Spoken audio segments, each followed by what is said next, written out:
really pleased today to introduce and discuss with you a very hot topic on the field of public law, competition law, regulation, geopolitics, which is foreign investment screenings. I'm Michele Carpagnano. I'm the head of competition antitrust in DENTONS, Italy. I also teach competition law and antitrust at the University of Trento, north of Italy. I'm really pleased today to share and to introduce you my colleagues, Giulia Giordano. She's an associate in my team in Rome. And Tim Mosk, which is a colleague in DENTONS, which is based in the US, actually, but he works with us in the Amsterdam office. When we designed this session, we thought on really practical things. As you know, foreign direct investment screening is something on the rise. Everyone is talking about FDI or golden power in Italy. And they are talking in a way which is in the middle way between law and politics. And our goal today is show you how deep is the relation with law. There is also some interaction with competition law. We have a framework in Europe, at least, which is set up by a regulation of 2019, which set up a cooperation mechanism between member states when they deal with this national procedure, which are aimed to screen foreign investments. Why I'm saying this? Because even if we have a EU-wide framework, the legislation is still national. So, very big difference from competition law. We do not have, and Tim will discuss with us later, we do not have a one-stop shop. So when we assist and advise our colleagues and clients in complex M&A transactions, we face the first problem, how we interact with multiple authorities in Europe, but also worldwide. And as you will see, Giulia will discuss this in minutes, it's not an easy task because timing is different. We have a very fast track procedure in Italy which lasts 45 working days. But on the other hand, we have a Spanish proceeding in front of the government, which the Ministry of Economy, which may take up to 6 months. You understand that this is very delicate issue when you have to negotiate the long stop date of the SPAs, when to have to figure out what kind of remedies the parties should agree in advance or not, and we will discuss also later, when they design complex M&A transactions. It's true, and this is the legal side. One final remark from my side, legal side, which foresees in some jurisdictions, but for sure in Europe, that all decisions issued by the government are subject to a judicial review. So again, we are on the safe side in Europe. In other jurisdictions like the US or even, I can imagine, China, there is no possibility to challenge this decision in court. So another point in the balance on the left side of law, but also there are politics. It's true that in Europe, as I said, we face with a more legalistic approach, but it's also true that if you see at the end of the day the number of cases of veto, you find that most of them are related to Chinese investors and Russian investors. Is this purely legal analysis or is it more political one? And with my colleague we will discuss exactly this. So I will give the floor to Tim. For his introduction. We designed this, as I said, we designed this as a very practical one. So if you have any question, even during our presentation, please raise your hand and we are very happy to answer. Please, Tim. Thank you, Michele. Welcome, everybody. So we're going to just run you very quickly through the background of foreign investment screening and then get into the practical stuff. So what is it? I think the first thing as competition lawyers you need to understand, it's not competition law. It's national security. You don't have a one-stop shop. There's some overlap. You can see the concept of change of control, but also other concepts of acquisition measuring, like minority investments. So that's one. Each jurisdiction has its own regime, and that's, in my own words, a nightmare to deal with, and we'll get to that. We'll also get to some of the differences, and we'll talk about Italy and the Netherlands. The key point here is protect national security or public order. So if it goes beyond that, it's not what we're talking about. I mean, you could see in China originally, for example, you would have arrangements that oblige investors to take on a Chinese joint venture partner. That's not what we're talking about here. A couple of drivers for growth, what we've seen, the FDI regimes have really taken off in the last 2 decades. Dozens of countries have their own FDI regime, mostly in developed countries, but also in lesser developed countries. Some of them are most of them are mandatory. Some of them are less mandatory, to use a non-legal word. What are the drivers? We think it's economic crisis, which I would say induced a level of protectionism. It's the pandemic that really set off the inclusion of health interests into the national security definition, and to create a level playing field in the geopolitical arena. This is where it touches the FSR, the foreign subsidies regulation purposes. And of course, the big elephant is China in this regard.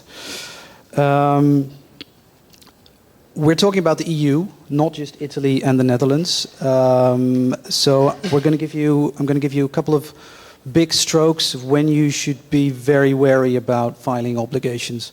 One is the buyer's country of origin or its ultimate investor. We'll get to the difference between that in European context. Second is the target business.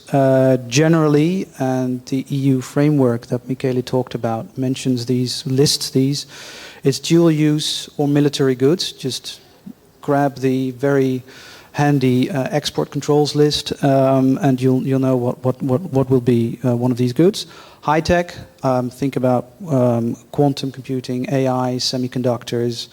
In the Netherlands, we have high assurance goods, which is software and hardware to protect information, and of course critical infrastructure. Sometimes, as in the Netherlands, you see that it's very focused. Sometimes you see that it's much vaguer or less transparent. And of course, change of control in some form or another. Could be the usual change of control, could be minority investments. So, very quickly, sanctions for not filing. Again, broad strokes, because it can differ per jurisdiction. Block or unwind the transaction. Unwind is particularly burdensome, of course, and you want to avoid that. Fines, suspension of voting rights, and an ex officio risk. Again, in one form or another, but there are many jurisdictions which have that.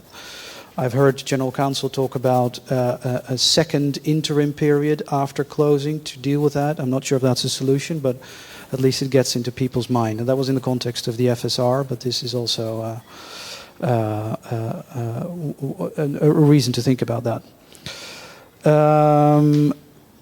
Remedies. Many. You can think of many. Divestment. This is your part, right? Yeah. Excuse me. No, that's fine. So yeah, there are risks for not filing, which is mainly administrative sanctions all over all the regime, basically. There are also risks for filing if the transaction is clear in scope and geopolitically sensitive. Main remedies are veto, but veto is really last resort in the EU framework and in Italy as well. Last year we had just 4 vetoes against like 600 notifications. And then we get to remedies.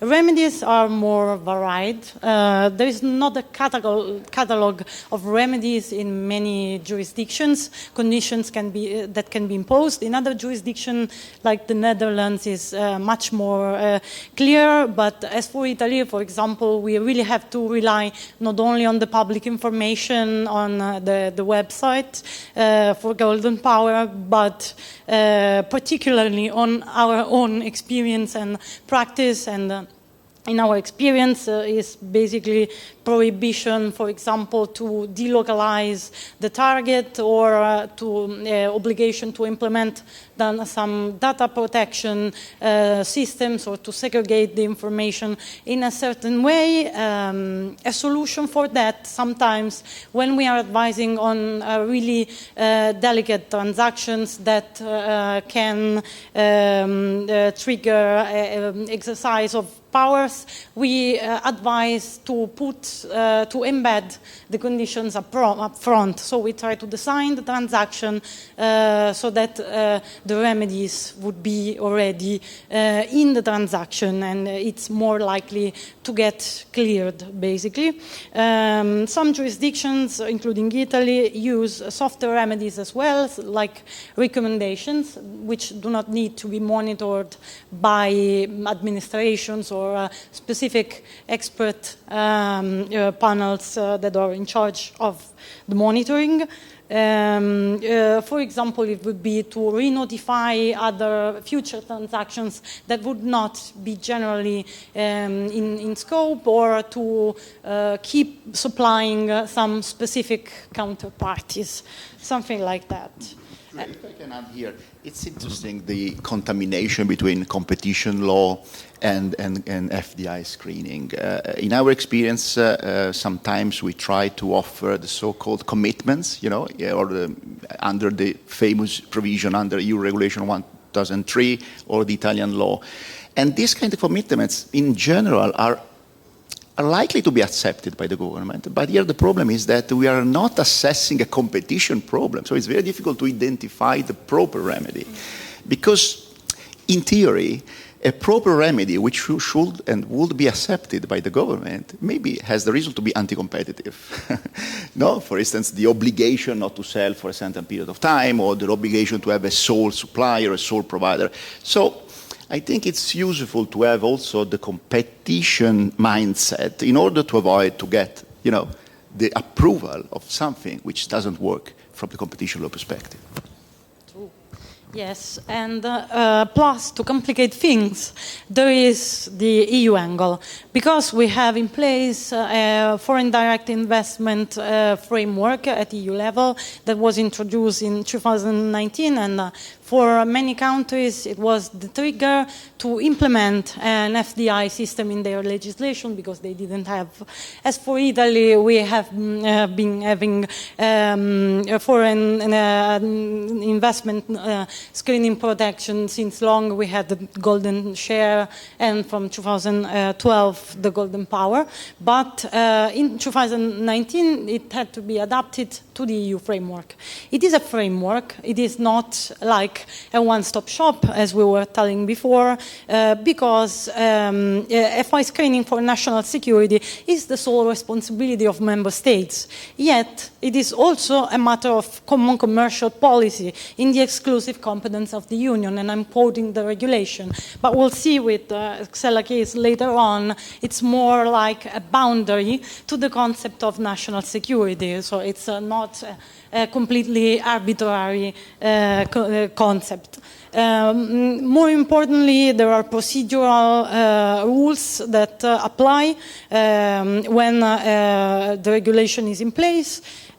Transparency and non-discrimination rules, but also timelines, because Article 6 of this regulation introduces a sort of cooperation mechanism whereby countries have to notify the EU Commission and the other member states, which can decide to give opinions on ask informations to that member states, that has to ask them to the parties to understand if it's also against their national interests, and they can, of course, have a word also in the exercise of the powers, but this can make the process longer of 75 days, which is a lot, and it has to be considered, and we'll go back to that later on, but I'll give again the floor to Tim.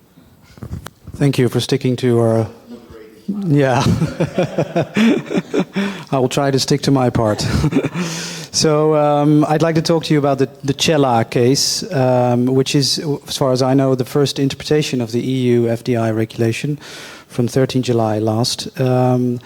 the facts, the Hungarian authority blocks an acquisition by a company called Cella, and the company tried to acquire was a producer of construction materials, sand, clay, and that sort of stuff.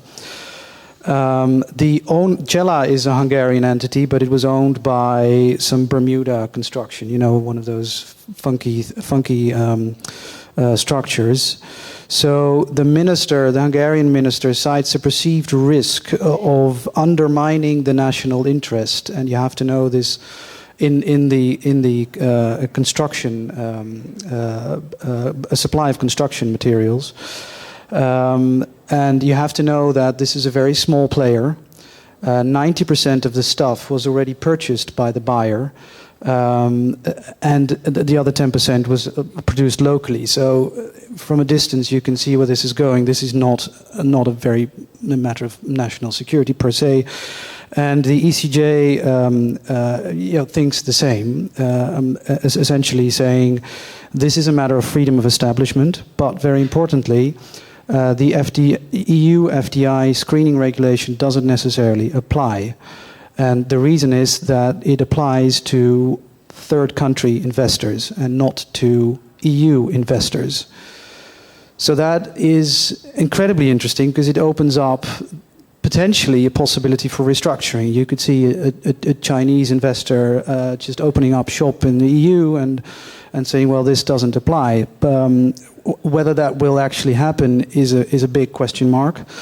But it opens up the possibility that the EU screening regulation doesn't apply. What does that mean? It might mean that the cooperation mechanism doesn't apply, which is potentially good because it saves us time, but I'd have to see the first authority actually ignoring it. It also means that transparency rules might not apply, or the other procedural rules that Julia mentioned. So this is very, very interesting. Perhaps it raises more questions than it answers, but at least the good thing is there is a check on the use of the national security argument to block investments. So at some point, as we say in the Netherlands, the ship will hit the wall essentially. So let's follow this closely and keep this in mind. Go ahead. Yeah, sure. Do you remember the early foundation of competition law? One of the first big concerns of the European Commission, but also the courts, was to preserve the newborn and new market, the common market. Most of the first decisions were clearly pushed towards that objective. And we see, I mean, this is my personal opinion, but we see in the Xella case and also in another very recent decision of the European Commission exactly that problem.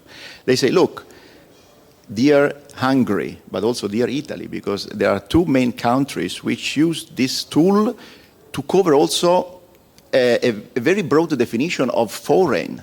Because foreign is not only extra-EU investor, which is the meaning clearly stated in the regulation, but also it's foreign, not Italian or not Hungarian.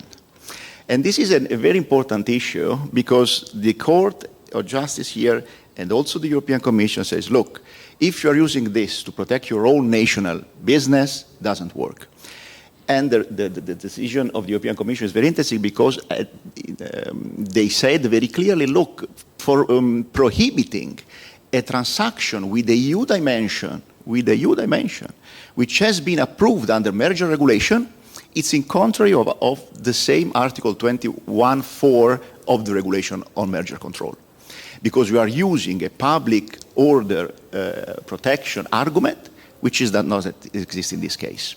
This is the decision of the European Commission. So I think that here we are at the early stage, and we will see other decisions of the Commission and the European Court of Justice, especially addressed to those member states who interpreted in a stricter way or in a broader way, depending on the approach, the notion of foreign. Because in Italy, at the end of the day, we have this paradox, because in order to avoid a potential violation of EU law, the government define foreign investors, intra-EU investors, also resident in Italy. So we have the paradox that also Italians are foreign according to this approach. No? Sorry, T, but I think it's we have a competition law audience here, and I think there are several points of contact between these two. Thank you. So the next thing we want to do is zoom in on Italy and the Netherlands very quickly to make the point that every jurisdiction may be different. This is going to be a bit of a back and forth. So the identity of the investor, that's one of the criteria. In the Netherlands, it's all investors, regardless of origin. You see that's going to be a problem with the Cella case, but we'll see how that works out. In Italy, it's even Italians for certain sectors, and there is a difference between acts notifiable for EU, which is acquisition of control, and non-EU investors, which is acquisition of stakes in general.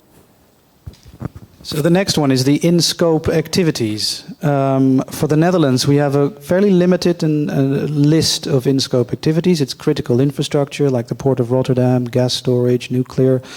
We call them vital providers. It's a very ugly term, but it's all right. Dual use and military goods, of course, and some high-tech stuff. So that's fairly defined.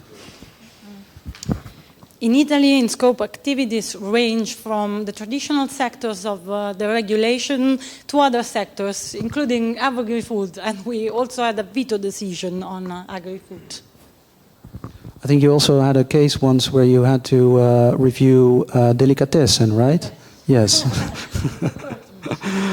The other one is, what is the triggering investment? So what is the threshold for triggering this? In the Netherlands, it's change of control for most, the one you know, for most of it, but also for a specific category of highly sensitive. It's 10%, 20%, 25%.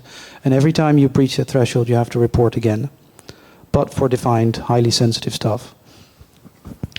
In Italy, it's virtually any acts having an impact on the availability or the location or the control or the destination of strategic assets. So not only acquisitions of stakes or control, but also it could be any quotation or particular deliberation of the board concerning some assets.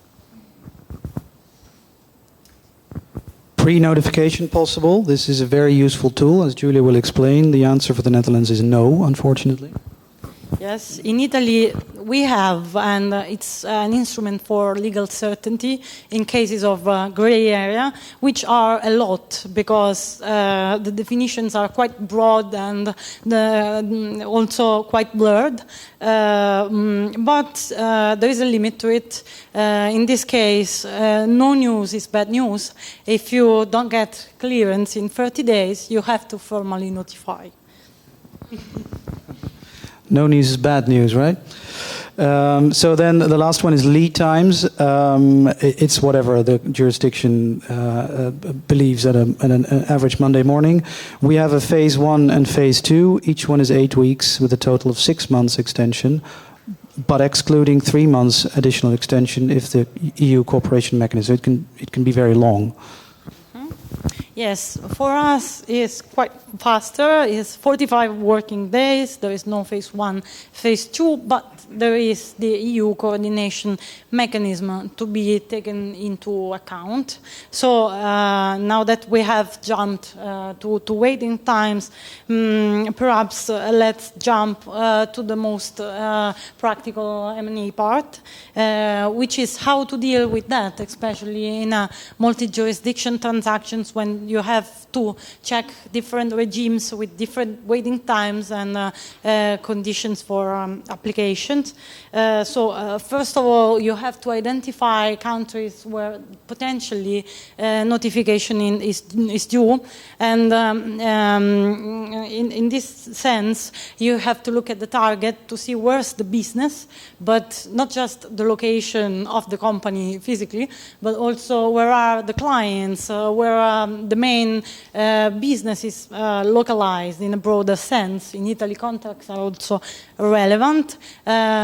I'll do some advertising. We have a tool, which is the DENTONS FDI tracker, which is just a very preliminary screening tool to have an idea of the differences between the regimes and what are the criteria for each jurisdictions. But based on this very preliminary screening, then you have to involve really the local expert, giving them a summary of the activity of the target, who's the investor, what's its nationality, what's the objective of the operation, and start an in-depth analysis on FDI. Once we have chosen how to address it, whether it's clearly in scope or a pre-notification or a voluntary notification could be useful for legal certainty, etc., we have to manage the timelines. In multi-J transactions, generally it is useful to have counsels that are well connected, that coordinate among each other. Normally, one person is appointed as coordinator. As a matter of fact, we've been coordinators many times, and it's quite a big deal because you have to collect the inputs from all the local experts, which would indicate what's needed to fulfill the notification obligation and to fill the forms in terms of POA, power of attorney and formalities, in terms of documents you have to file, in terms of information that must be well coordinated to give a consistency, especially because as we were talking before, the EU coordination mechanism is a way the FDI authorities interact among each other and, yes, disseminate the information among each other. So you have to be consistent, and something we always do is to include the EU notification form in the notification, although it's not required. For example, in Italy we have an independent notification form, but if the EU regulation applies, it is always useful to already have those information so that they don't come back to request them and stop the clock, and it can be burdensome on the timeline of the transaction. Sometimes it is also necessary not only to work on the questionnaire, but especially for technology fields, you have really to speak to the management, and we do that to understand in depth, because it has occurred to us many times that we send a list of questions, the answer is always no, then you look at the website and it's clearly in scope, but sometimes the language of the law it's so vague that there are arguments for excluding notification, but it's really worth understanding also with the seller, also because, for example, in Italy we have a joint notification regime for acquisitions, and it's always good also if you're advising the purchaser to convince the seller that notification is due and is useful, of course, when it is due and useful, but so that they are ready to cooperate and in the notification, because it saves us so much time as well. Yes. So I think for competition lawyers, it's very important to understand FDI is not just a revenue collection or asset collection exercise. You actually have to dive into the business, and that's what makes it different from what I would think you would normally be used to, and that's why you'd be advised. I think that's our opinion, to pair the FDI people or the regulatory people with the DD team, the M&A people, as soon as possible. We've had a case where in Italy the energy contracts might be important. Those are in the data room, I would hope. So talk to your M&A team as soon as possible. That would be the point, I guess. Yes. Yeah, and also be prepared to tell the same story to regulators worldwide, because in Europe they talk each other. And our approach is to be ready to notify the same day in all jurisdictions. It was not our direct experience, but we were asked for a second opinion in a very strange case where another member state was informed by the European Commission of a transaction that was notified in another member state. And they say, look, this is very relevant to my security and national order. And so they opened ex officio, thanks from the notice received from the other member states through the cooperation mechanism, an investigation ex officio against the target in the other eastern country. So, as Julia were recalling, regulators talks each other. It's important to be prepared and knock the door at the same time in order, to have the same story. I think it's your turn. No, it's yours. This one, it's strategies to deal. Okay. I'll do this one. Okay. Perfect. Yeah. Okay. Yeah, we're interchangeable. Then yes. So how to deal with the risk assessment? Then you could either go for filing if it's clearly in scope, go for pre-notification if it's not clearly in scope, but there is also some chance that it is notified in other member states, and so the government will be aware of that anyway. So it might be very useful, although you have to be really well on time, because if the waiting time finishes and you have to do the signing and you don't have the clearance, then you have to do formal notification, which doubles the time. So pre-notification, it's it must be handled well. You can accept the upfront remedies embedded.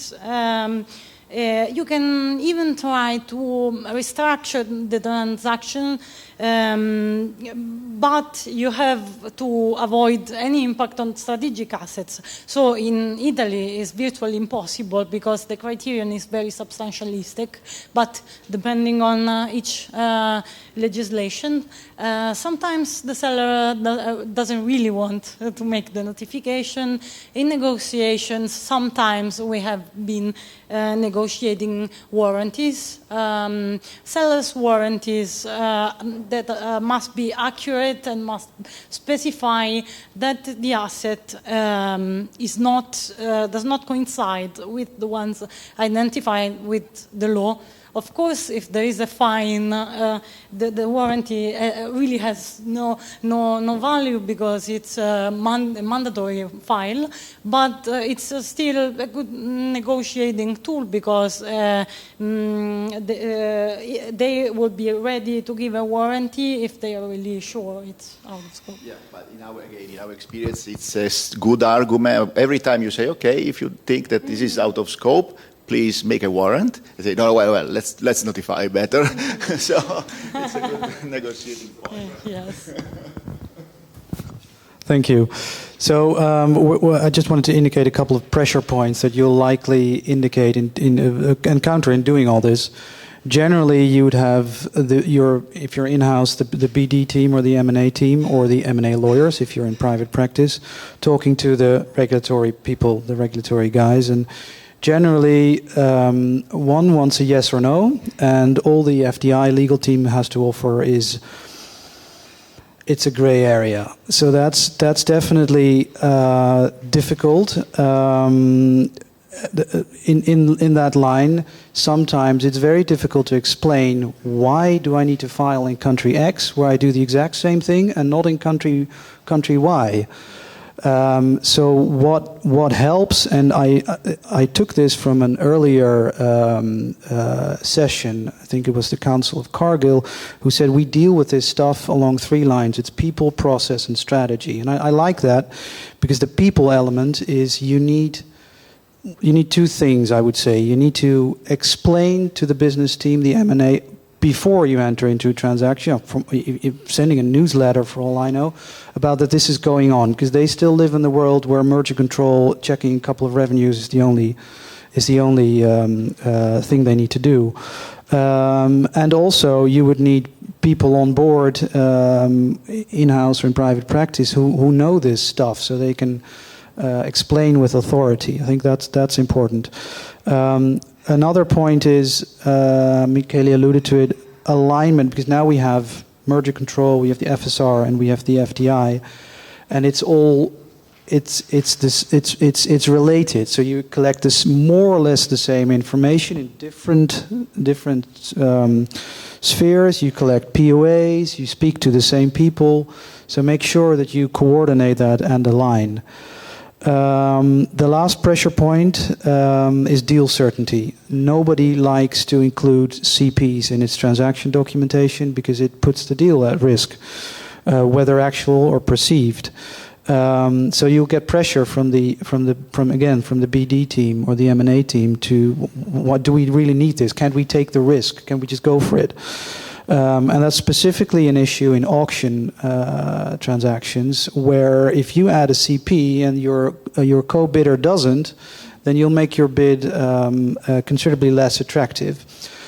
We'll see, of course, that if it's a yes-no case, then everybody will be aligned. But if it's a gray area, then you can have serious discussions. And probably, if you explain that to the seller, that this is also their problem, then at some point they will come along. But it will be a discussion. Simply because ignoring FDI is just not a very good idea.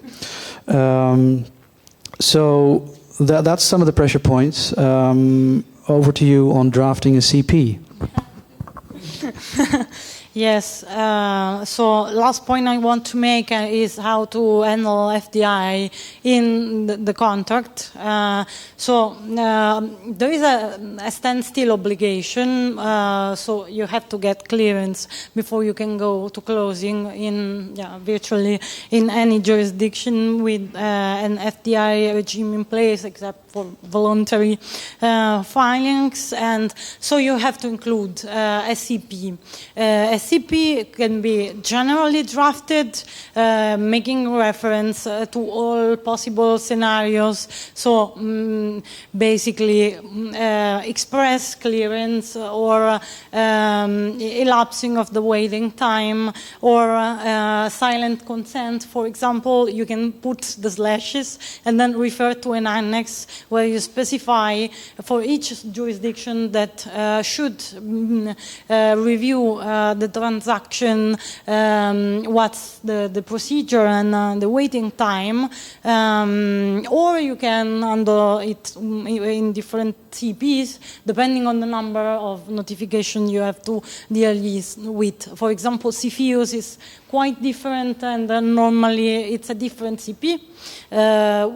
For the style of the CP, really you can start from your standard merger control CP, but the references in the law have been need to be updated and accurate. In Italy, it changes a lot. We have to review it every 15 days. Yes, and you have already to envisage the likelihood of remedies, especially if you're advising the purchaser, because you don't want to be bound, even in case of very burdensome remedies, which can take away the rationale for the transaction itself. So have this in mind, and also looking at the remedies that are publicly known or known to the council at least. And very importantly, the long stop date has to be set. Well, with multiple jurisdictions, you have really to pick the longest waiting time that you have, and to design long stop date according to such timeline and make it flexible as much as possible. So provide for a clause according to which the buyer can extend in case it is needed for request for information or other member state getting involved. Yes. And don't forget, Julia, the bad scenario, the case of veto. In our experience, we assisted the Chinese investor, which entered in a very interesting negotiation, very advanced. They signed the transaction for the acquisition of a semiconductor plant in Italy. But we wrote in a proper way the CP, because at the end of a very long process, it lasted 3 months. It's a very complex transaction. It's public, so you can retrieve it in newspaper. At the end of the day, the government said, okay, no way to buy this. This was the first veto ever of the Governo Draghi Prime Minister and cabinet. But then the CP was written in a way that, okay, if veto surge, let's shake the hands, and that's it. But imagine what is the legal mess in case of reciprocal responsibilities, to pay indemnization for the negotiation or create expectation of acquisition, etc., etc. So don't forget this. And I think that in practice this worked quite well, because the day after long discussions and disappointment, the parties at the end of the day shake their hand and say, okay, friends, as before. Then they both appeal, actually, the decision, but it's a different story. So that's it from us, but we do wanted to give you a couple of takeaways. We have 5. We generally stick to the rule of 3, so I hope you can remember some of them. First one, foreign direct investment. It's part of your life, whether you like it or not, and every country has its own regime. Risk factor, buyer's country of origin, industry, and some form of change of control. Keep those in mind. Use our FDI tracker. Coordinate. You'll look better to your client or to your internal client, and it'll make your life a hell of a lot easier. And last but not least, never lose hope. You can actually appeal a veto or a block. That's it.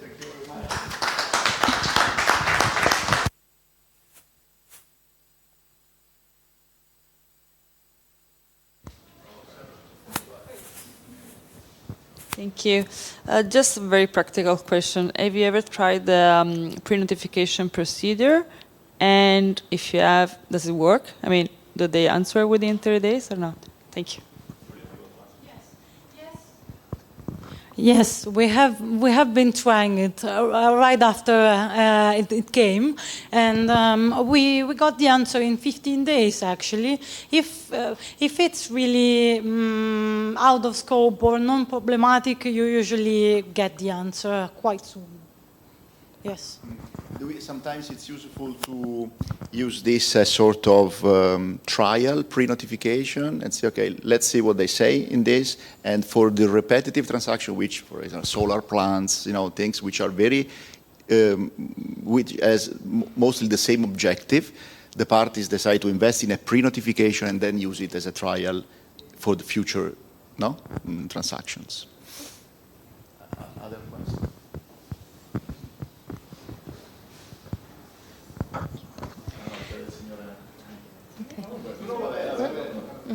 Okay, thank you. My name is Joanna Lennart. I'm from AP Møller Maersk, and we had some experience with FDI in Italy. But before that, I wanted to go a little bit beyond Europe. Just to make it a little bit more fun, there are also some jurisdictions where intra-group transactions require filings, which makes it more fun, obviously. And then there are also some jurisdictions where there is an informal pre-notification procedure. However, the authority has a practice of not giving any information, any confirmation in writing. And then if you have a CP, how do you deal with that, right? But this is just a comment. And now I have a question, especially regarding Italy, because the scope of the regulation is very broad. As you mentioned, Julia, there's also food, right? And we also had experience with food trace. Is it food security? Could be, right? So, and because there is no certainty whether the authority would reply within 30 days, sometimes it's better just to notify and then get the answer, well, this wasn't notifiable, depending, of course, how much time you have. So, building on that, are there any plans from the authority to issue additional guidance? Because I can imagine that they had quite some cases to learn on. Do you see any hope in this respect? I'll give just my take on it. And I was reviewing all reports, Golden Power reports, and I see it becomes less and less detailed. So I wouldn't hope in further guidance, but I think there is also a reason for that. It's like the government still wants to know. Then most of the transactions are non-problematic, and they get clear. You get the answer in a reasonable time. They usually don't take all the time if the answer is unconditional clearance or not in scope. So I wouldn't hope for that, but maybe Michele has some. No, absolutely. I mean, we, as I said, I mean, I'm also teaching competition law in Trento University, and we were advocating the government to get more and more clarity, more, on the competition law style guidelines, block exemptions, something like that. We formally did this, but the reaction has been always very, very close. Actually, since there is some kind of line of precedence, and the lawyers, but I imagine the other lawyers are using it, and say, look, in the pre-notification, for instance, or in the notification, in similar case, blah, blah, you said no reason to exercise, and we put this in the notification. Then the government, in the new annual relation that was just released, they reduced so much the public information available. But it was a clear intention to not give you any reference point. So they published only veto decision and only decision where they imposed conditions. All the out of scope, which were very useful.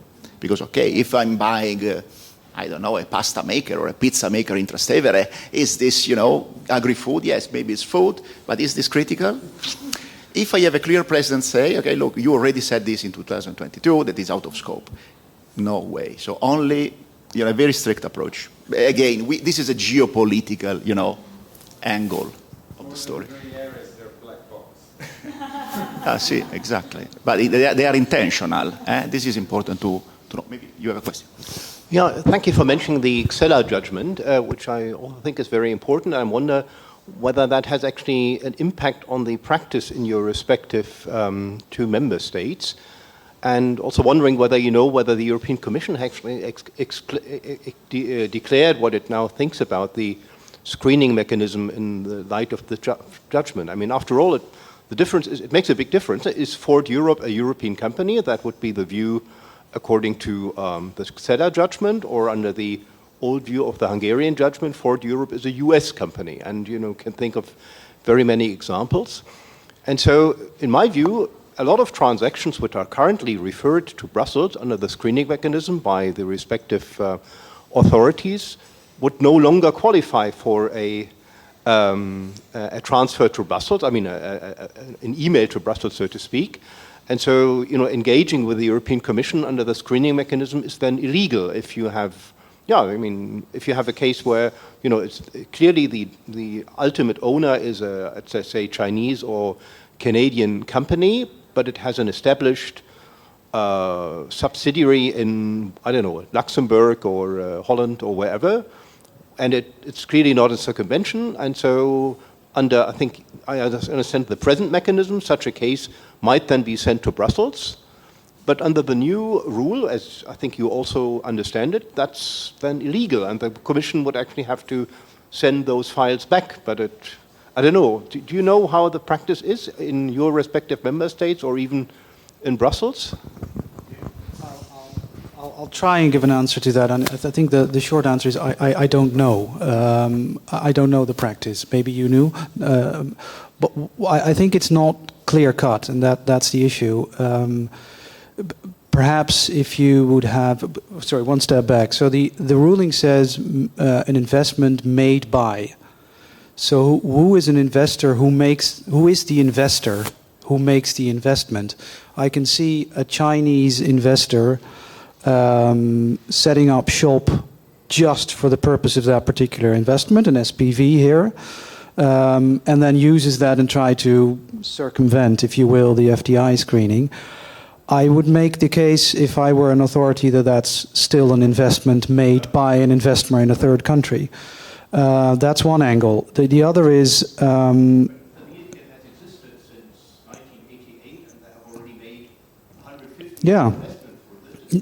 it's not really that case. No. So. Yeah, no, I agree. I agree. So but then the question is, perhaps, guys, correct me if I'm wrong. What authority would dare to ignore the EU screening regulation? Would you say, okay, we're just not going to do it, even especially if they think it's actually in their national security interest? Honestly, I don't know what would happen if they wouldn't do it where they had to, or the other way around. Maybe you can comment on that, Michele. I just don't know the answer. No, we do. No. Don't forget the background of that case, the Xella one that we've been mentioning, because the ultimate beneficial owner was an Austrian guy, and the target was a Bermudan company simply because of tax reasons. At the end of the day. Sorry. The target, yeah, but the buyer, okay. The buyer was an Austrian ultimate beneficial owner. So strictly speaking, that decision is fair, I think.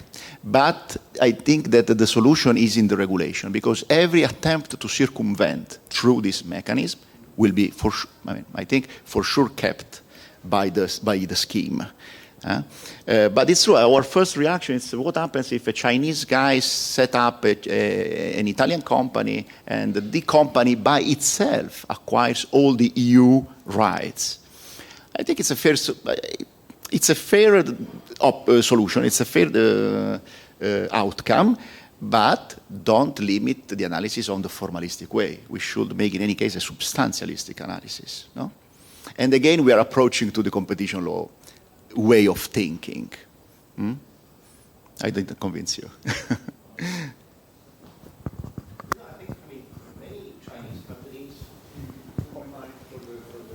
Many Chinese or foreign companies already have, in my example, they already have a vehicle here, or not even a vehicle. Is the port of Piraeus, is that a Chinese or a Greek company? So if tomorrow the port of Piraeus buys an asset in the Netherlands, would the government then say, that's an intra-EU transaction? Or would they say, a Chinese company buying a strategic asset in our transport infrastructure? I think that's what it boils down to. I think we need to distinguish the EU screening regulation from the national security regimes, because the national security regimes are there. They're not going anywhere.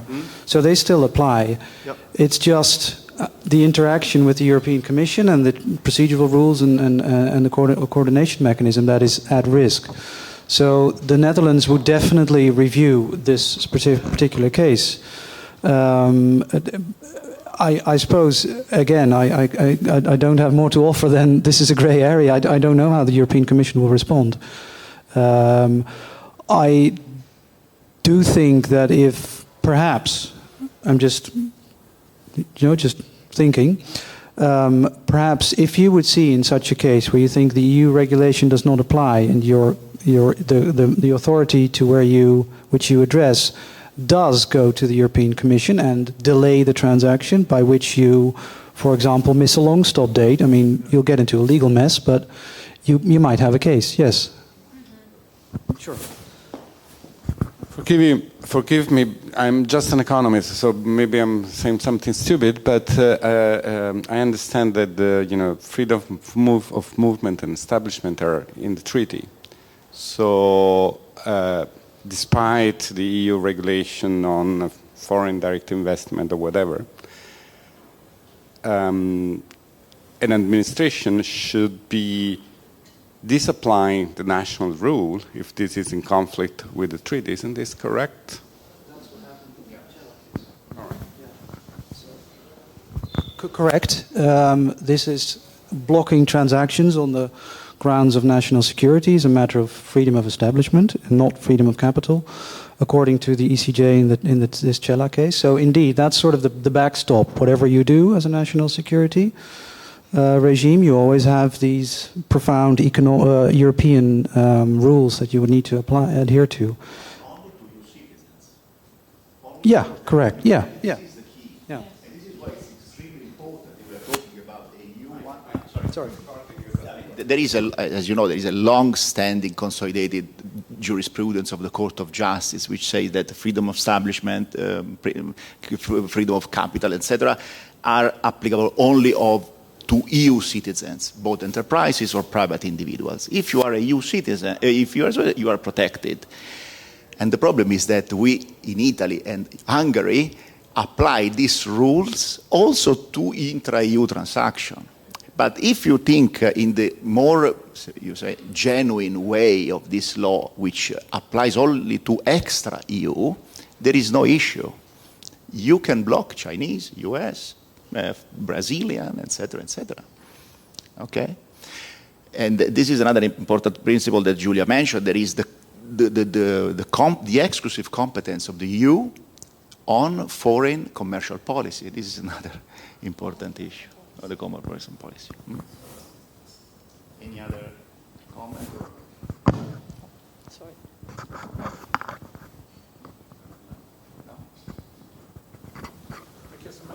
Thank you.